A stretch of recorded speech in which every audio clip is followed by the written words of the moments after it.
Chapter 13. And the children of Israel did evil again in the sight of the Lord, and the Lord delivered them into the hand of the Philistines 40 years. And there was a certain man of Zorah, of the family of the Danites, whose name was Manoah. And his wife was barren, and bare not. And the angel of the Lord appeared unto the woman, and said unto her, Behold now, thou art barren, and bearest not, but thou shalt conceive, and bear a son. Now therefore beware, I pray thee, and drink not wine nor strong drink, and eat not any unclean thing.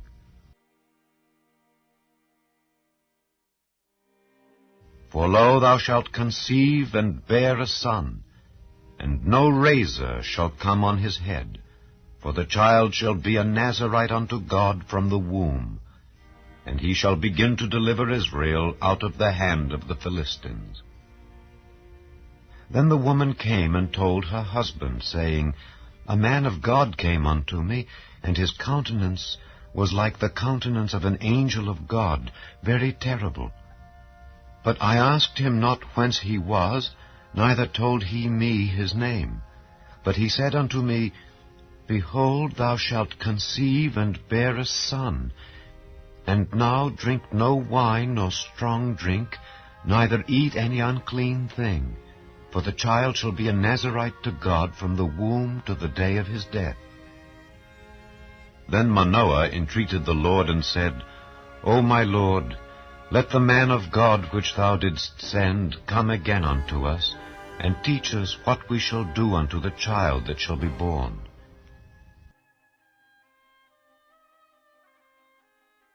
And God hearkened to the voice of Manoah, and the angel of God came again unto the woman as she sat in the field. But Manoah her husband was not with her. And the woman made haste, and ran, and showed her husband, and said unto him, Behold, the man hath appeared unto me that came unto me the other day. And Manoah arose, and went after his wife, and came to the man, and said unto him, Art thou the man that spakest unto the woman? And he said, I am. And Manoah said, Now let thy words come to pass. How shall we order the child, and how shall we do unto him? And the angel of the Lord said unto Manoah, Of all that I said unto the woman, let her beware.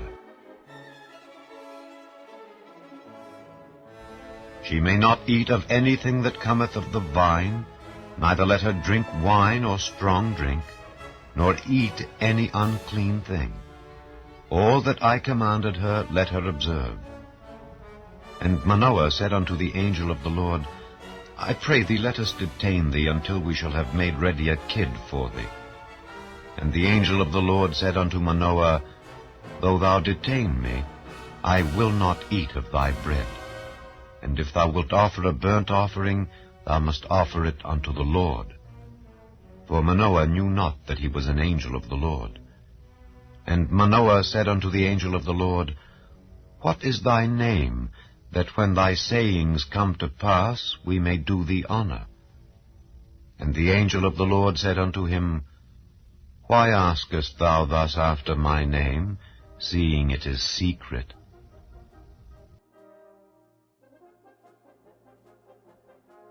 So Manoah took a kid with a meat offering, and offered it upon a rock unto the Lord. And the angel did wondrously. And Manoah and his wife looked on. For it came to pass, when the flame went up toward heaven from off the altar, that the angel of the Lord ascended in the flame of the altar. And Manoah and his wife looked on it, and fell on their faces to the ground. But the angel of the Lord did no more appear to Manoah and to his wife. Then Manoah knew that he was an angel of the Lord. And Manoah said unto his wife, We shall surely die, because we have seen God. But his wife said unto him, If the Lord were pleased to kill us, he would not have received a burnt offering and a meat offering at our hands, neither would he have showed us all these things, nor would, as at this time, have told us such things as these. And the woman bare a son, and called his name Samson.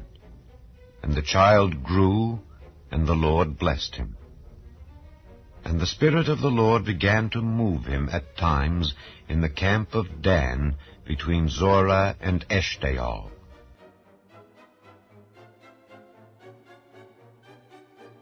Chapter 14. And Samson went down to Timnath, and saw a woman in Timnath of the daughters of the Philistines. And he came up and told his father and his mother, and said, I have seen a woman in Timnath of the daughters of the Philistines. Now therefore get her for me to wife. Then his father and his mother said unto him, Is there never a woman among the daughters of thy brethren, or among all my people, that thou goest to take a wife of the uncircumcised Philistines? And Samson said unto his father, Get her for me, for she pleaseth me well. But his father and his mother knew not that it was of the Lord, that he sought an occasion against the Philistines. For at that time the Philistines had dominion over Israel. Then went Samson down, and his father and his mother, to Timnath, and came to the vineyards of Timnath. And behold, a young lion roared against him. And the Spirit of the Lord came mightily upon him, and he rent him as he would have rent a kid, and he had nothing in his hand. But he told not his father or his mother what he had done. And he went down and talked with the woman, and she pleased Samson well. And after a time he returned to take her, and he turned aside to see the carcass of the lion, and behold, there was a swarm of bees and honey in the carcass of the lion. And he took thereof in his hands, and went on eating, and came to his father and mother. And he gave them, and they did eat. But he told not them that he had taken the honey out of the carcass of the lion. So his father went down unto the woman, and Samson made there a feast, for so used the young men to do. And it came to pass, when they saw him, that they brought 30 companions to be with him. And Samson said unto them, I will now put forth a riddle unto you. If ye can certainly declare it me within the 7 days of the feast, and find it out, then I will give you 30 sheets and 30 change of garments. But if ye cannot declare it me, then shall ye give me 30 sheets and 30 change of garments. And they said unto him, Put forth thy riddle, that we may hear it. And he said unto them, Out of the eater came forth meat, and out of the strong came forth sweetness. And they could not in 3 days expound the riddle. And it came to pass on the 7th day, that they said unto Samson's wife, Entice thy husband, that he may declare unto us the riddle, lest we burn thee and thy father's house with fire. Have ye called us to take that we have? Is it not so? And Samson's wife wept before him, and said, Thou dost but hate me, and lovest me not. Thou hast put forth a riddle unto the children of my people, and hast not told it me. And he said unto her, Behold, I have not told it my father nor my mother, and shall I tell it thee? And she wept before him the 7 days, while their feast lasted. And it came to pass on the 7th day, that he told her, because she lay sore upon him. And she told the riddle to the children of her people. And the men of the city said unto him on the 7th day, before the sun went down, What is sweeter than honey, and what is stronger than a lion? And he said unto them, If ye had not plowed with my heifer, ye had not found out my riddle.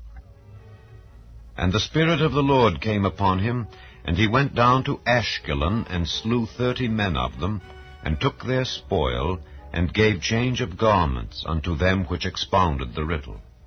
And his anger was kindled, and he went up to his father's house. But Samson's wife was given to his companion, whom he had used as his friend.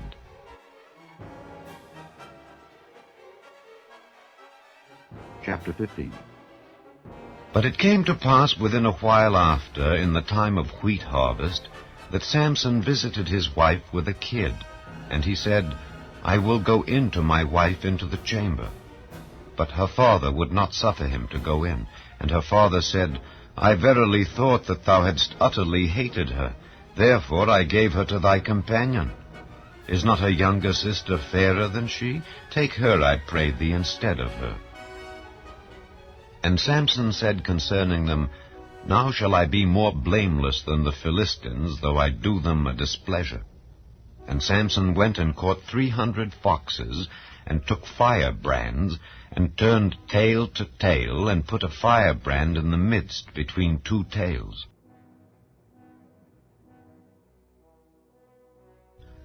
And when he had set the brands on fire, he let them go into the standing corn of the Philistines, and burnt up both the shocks and also the standing corn with the vineyards and olives.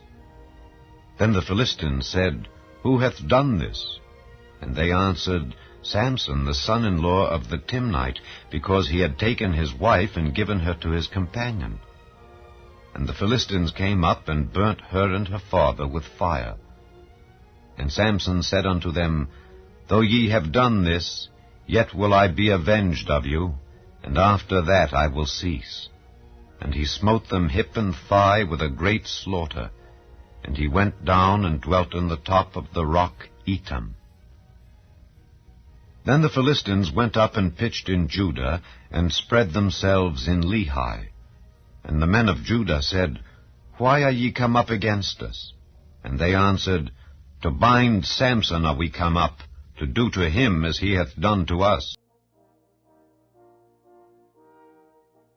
3,000 men of Judah went to the top of the rock Etam, and said to Samson, Knowest thou not that the Philistines are rulers over us? What is this that thou hast done unto us? And he said unto them, As they did unto me, so have I done unto them. And they said unto him, We are come down to bind thee, that we may deliver thee into the hand of the Philistines. And Samson said unto them, Swear unto me, that ye will not fall upon me yourselves. And they spake unto him, saying, No, but we will bind thee fast, and deliver thee into their hand, but surely we will not kill thee. And they bound him with 2 new cords, and brought him up from the rock. And when he came unto Lehi, the Philistines shouted against him. And the Spirit of the Lord came mightily upon him, and the cords that were upon his arms became as flax that was burnt with fire, and his bands loosed from off his hands. And he found a new jawbone of an ass, and put forth his hand, and took it, and slew 1,000 men therewith. And Samson said, With the jawbone of an ass, heaps upon heaps, with the jaw of an ass have I slain 1,000 men. And it came to pass, when he had made an end of speaking, that he cast away the jawbone out of his hand, and called that place Ramath-Lehi. And he was sore athirst, and called on the Lord, and said, Thou hast given this great deliverance into the hand of thy servant, and now shall I die for thirst, and fall into the hand of the uncircumcised? But God clave an hollow place that was in the jaw, and there came water thereout. And when he had drunk, his spirit came again, and he revived. Wherefore he called the name thereof En-Hakkore, which is in Lehi unto this day. And he judged Israel in the days of the Philistines 20 years.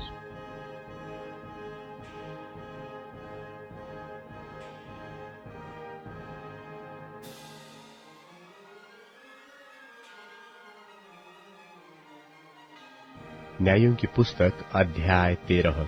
और इस्राएलियों ने फिर यहोवा की दृष्टि में बुरा किया, इसलिए यहोवा ने उनको पलिश्तियों के वश में 40 वर्ष के लिए रखा। दानियों के कुल का स्वरावासी मानोह नाम एक मनुष्य था, जिसकी पत्नी के बांझ होने के कारण कोई पुत्र न था। स्त्री को यहोवा के दूत ने दर्शन देकर कहा, सुन, बांझ होने के कारण तेरे बच्चा नहीं, परंतु अब तू गर्भवती होगी और तेरे बेटा होगा। इसलिए अब सावधान रह कि न तो तू दाखमधु व किसी भांति की मदिरा पिए और न कोई अशुद्ध वस्तु खाए, क्योंकि तू गर्भवती होगी और तेरे एक बेटा उत्पन्न होगा और उसके सिर पर छुरा न फिरे, क्योंकि वह जन्म ही से परमेश्वर का नाजिर रहेगा और इस्राएलियों को पलिश्तियों के हाथ से छुड़ाने में वही हाथ लगाएगा। उस स्त्री ने अपने पति के पास जाकर कहा, परमेश्वर का एक जन मेरे पास आया था, जिसका रूप परमेश्वर के दूत का सा अति भययोग्य था, और मैंने उससे न पूछा कि तू कहाँ का है, और न उसने मुझे अपना नाम बताया, परंतु उसने मुझसे कहा, सुन, तू गर्भवती होगी और तेरे एक बेटा होगा। इसलिए अब न तो दाखमधु व किसी भांति की मदिरा पीना और न कोई अशुद्ध वस्तु खाना, क्योंकि वह लड़का जन्म से मरण के दिन तक परमेश्वर का नाजिर रहेगा। तब मानोह ने यहोवा से यह विनती की कि हे प्रभु, विनती सुन, परमेश्वर का वह जन जिससे तूने भेजा था फिर हमारे पास आए और हमें सिखलाए कि जो बालक उत्पन्न होने वाला है उससे हम क्या क्या करें। मानोह की यह बात परमेश्वर ने सुन ली। इसलिए जब वह स्त्री मैदान में बैठी थी और उसका पति मानोह उसके संग न था, तब परमेश्वर का वही दूत उसके पास आया। तब उस स्त्री ने झट दौड़कर अपने पति को यह समाचार दिया कि जो पुरुष उस दिन मेरे पास आया था उसी ने मुझे दर्शन दिया है। यह सुनते ही मानोह उठकर अपनी पत्नी के पीछे चला और उस पुरुष के पास आकर पूछा कि क्या तू वही पुरुष है जिसने इस स्त्री से बातें की थी? उसने कहा, मैं वही हूं। मानोह ने कहा, अब तेरे वचन पूरे हो जाए तो इस बालक का कैसा ढंग और उसका क्या काम होगा? यहोवा के दूत ने मानोह से कहा, जितनी वस्तुओं की चर्चा मैंने इस स्त्री से की थी उन सब से यह परे रहे। यह कोई वस्तु जो दाखलता से उत्पन्न होती है न खाए और न दाखमधु व किसी भांति की मदिरा पिए और न कोई अशुद्ध वस्तु खाए। जो आज्ञा मैंने इसको दी थी उसी को यह माने। मानोह ने यहोवा के दूत से कहा, हम तुझको रोक ले कि तेरे लिए बकरी का एक बच्चा पकाकर तैयार करे। यहोवा के दूत ने मानोह से कहा, चाहे तो तू मुझे रोक रखे, परंतु मैं तेरे भोजन में से कुछ न खाऊंगा, और यदि तू होमबलि करना चाहे तो यहोवा ही के लिए कर। मानोह तो न जानता था कि यह यहोवा का दूत है। मानोह ने यहोवा के दूत से कहा, अपना नाम बता, इसलिए कि जब तेरी बातें पूरी हो तब हम तेरा आदरमान कर सके। यहोवा के दूत ने उससे कहा, मेरा नाम तो अद्भुत है, इसलिए तू उसे क्यों पूछता है? तब मानोह ने अन्नबलि समेत बकरी का एक बच्चा लेकर चट्टान पर यहोवा के लिए चढ़ाया। तब उस दूत ने मानोह और उसकी पत्नी के देखते देखते एक अद्भुत काम किया, अर्थात जब लौ उस वेदी पर से आकाश की ओर उठ रही थी, तब यहोवा का दूत उस वेदी की लौ में होकर मानोह और उसकी पत्नी के देखते देखते चढ़ गया।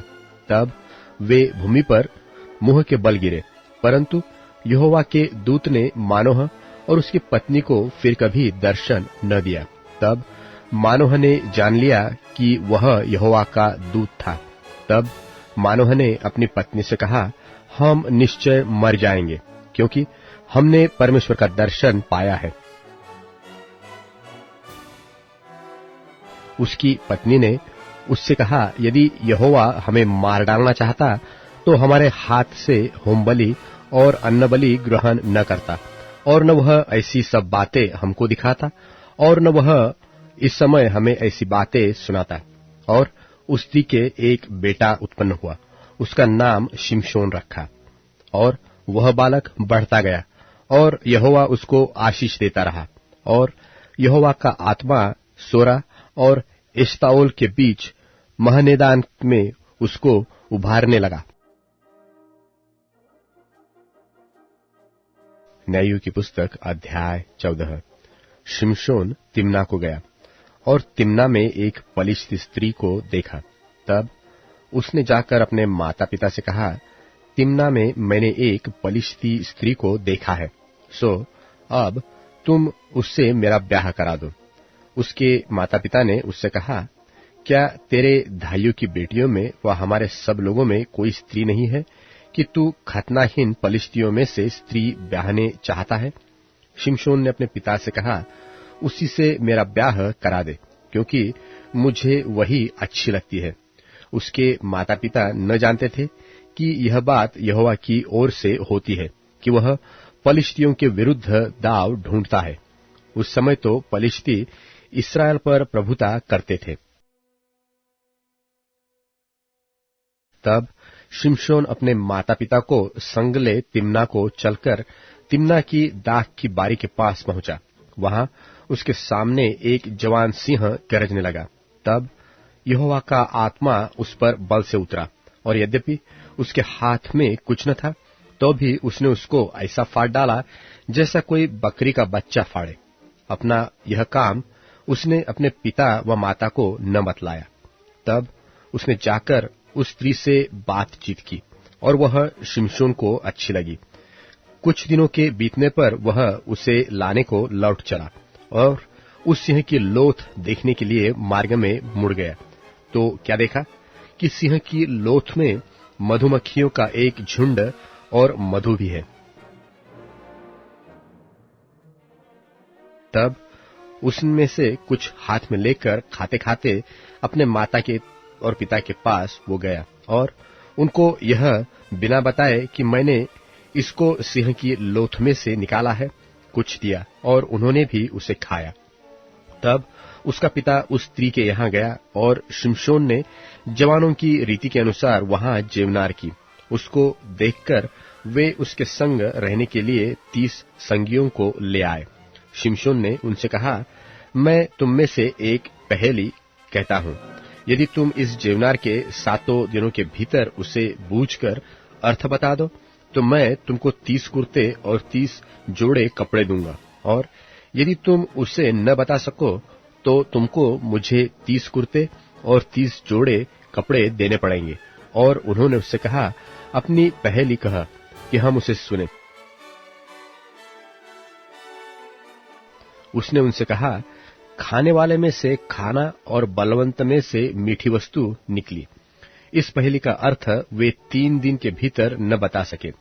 7वें दिन उन्होंने शिमशोन की पत्नी से कहा, अपने पति को फुसला कि वह हमें पहेली का अर्थ बताए, नहीं तो हम तुझे तेरे पिता के घर समेत आग में जलाएंगे। क्या तुम लोगों ने हमारा धन लेने के लिए हमारा नेवता किया है? क्या यही बात नहीं है? तब शिमशोन की पत्नी यह कहकर उसके सामने रोने लगी कि तू तो मुझसे प्रेम नहीं, बैर ही रखता है कि तूने एक पहेली मेरी जाति के लोगों से तो कही है, परंतु मुझको उसका अर्थ भी नहीं बताया। उसने कहा, मैंने उसे अपनी माता व पिता को भी नहीं बताया, फिर क्या मैं तुझको बता दूं?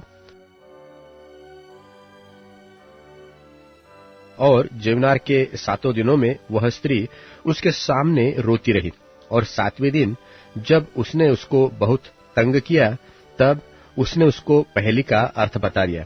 तब उसने उसे अपने जाति के लोगों को बता दिया। तब 7वें दिन सूर्य डूबने न पाया कि उस नगर के मनुष्यों ने शिमशोन से कहा, मधु से अधिक क्या मीठा और सिंह से अधिक क्या बलवंत है? उसने उनसे कहा, यदि तुम मेरी कलोर को हल में न जोतते तो मेरी पहेली को कभी न बूझते।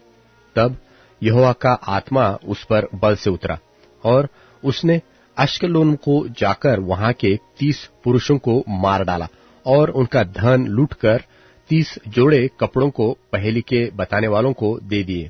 तब उसका क्रोध भड़का और वह अपने पिता के घर गया, और शिमशोन की पत्नी उसके एक संगी को, जिससे उसने मित्र का सा बर्ताव किया था, ब्याह दी गई।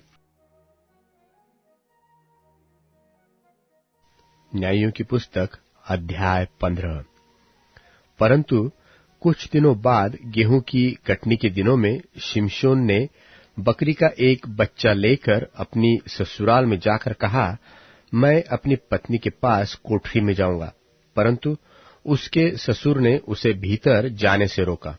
और उसके ससुर ने कहा, मैं सचमुच यह जानता था कि तू उससे बैर ही रखता है, इसलिए मैंने उसे तेरे संगी को ब्याह दिया। क्या उसकी छोटी बहन उससे सुंदर नहीं है? उसके बदले उसी को ब्याह ले। शिमशोन ने उन लोगों से कहा, अब चाहे मैं पलिश्तियों की हानि भी करूं तो भी उनके विषय में निर्दोषी ठहरूंगा। तब शिमशोन ने जाकर 300 लोमड़ियां पकड़ी और मशाल लेकर 2-2 लोमड़ियों की पूंछ एक साथ बांधी और उनके बीच एक एक मशाल बांधा। तब मशालों में आग लगाकर उसने लोमड़ियों को पलिश्तियों के खड़े खेतों में छोड़ दिया और पुलियों के ढेर, बरन खेत, खड़े खेत और जलपाई की बारियां भी जल गई। तब पलिश्ती पूछने लगे, यह किसने किया है? लोगों ने कहा, उस तिम्नी के दामाद शिमशोन ने यह इसलिए किया कि उसके ससुर ने उसकी पत्नी उसके संगी को ब्याह दी। तब पलिश्तियों ने जाकर उस पत्नी और उसके पिता दोनों को आग में जला दिया। शिमशोन ने उनसे कहा, तुम जो ऐसा काम करते हो, इसलिए मैं तुमसे पलटा लेकर ही चुप रहूंगा। तब उसने उनको अति निठुरता के साथ बड़ी मार से मार डाला। तब जाकर एताम नाम चट्टान की एक दरार में रहने लगा। तब पलिश्तियों ने चढ़ाई करके यहूदा देश में डेरे खड़े किए और लही में फैल गए। तब यहूदी मनुष्यों ने उनसे पूछा, तुम हम पर क्यों चढ़ाई करते हो? उन्होंने उत्तर दिया, शिमशोन को बांधने के लिए चढ़ाई करते हैं कि जैसे उसने हमसे किया वैसा ही हम भी उससे करें। तब 3000 यहूदी पुरुष एताम नाम चट्टान की दरार में जाकर शिमशोन से कहने लगे, क्या तू नहीं जानता कि पलिश्ती हम पर प्रभुता करते हैं? फिर तूने हमसे ऐसा क्यों किया है? उसने उनसे कहा, जैसा उन्होंने मुझसे किया था वैसा ही मैंने भी उनसे किया है। उन्होंने उससे कहा, हम तुझे बांधकर पलिश्तियों के हाथ में कर देने के लिए आए हैं। शिमशोन ने उनसे कहा, मुझसे यह शपथ खाओ कि तुम मुझ पर प्रहार न करोगे। उन्होंने कहा, ऐसा न होगा, हम तुझे कसकर उनके हाथ में कर देंगे, परंतु तुझे किसी रीति मार न डालेंगे। तब वे उसको 2 नई रस्सियों से बांधकर उस चट्टान में से ले गए। वह लही तक आ गया था कि पलिश्ती उसको देखकर ललकारने लगे। तब यहोवा का आत्मा उस पर बल से उतरा और उसकी बाहों की रस्सियां आग में जलते हुए सन के समान हो गई और उसके हाथों के बंधन मानो गलकर टूट पड़े। तब उसको गधे के जबड़े की एक नई हड्डी मिली और उसने हाथ बढ़ाकर उसे लेकर 1000 पुरुषों को मार डाला। तब शिमशोन ने कहा, गधे के जबड़े की हड्डी से ढेर के ढेर लग गए। गधे के जबड़े की हड्डी ही से मैंने 1000 पुरुषों को मार डाला। जब वह ऐसा कह चुका, तब उसने जबड़े की हड्डी फेंक दी और उस स्थान का नाम रामत लही रखा गया। तब उसको बड़ी प्यास लगी और उसने यहोवा को पुकार के कहा, तूने अपने दास से यह बड़ा छुटकारा करवाया है, फिर क्या मैं अब प्यासों मर के उन खतनाहीन लोगों के हाथ में पड़ूं? तब यहोवा ने लही में ओखली सा गड्ढा कर दिया और उसमें से पानी निकलने लगा, और जब शिमशोन ने पिया तब उसके जी में जी आया और वह फिर ताजा दम हो गया। इस कारण उस सोते का नाम एन हक्कोरे रखा गया। वह आज के दिन तक लही में है। शिमशोन तो पलिश्तियों के दिनों में 20 वर्ष तक इस्राएल का न्याय करता रहा।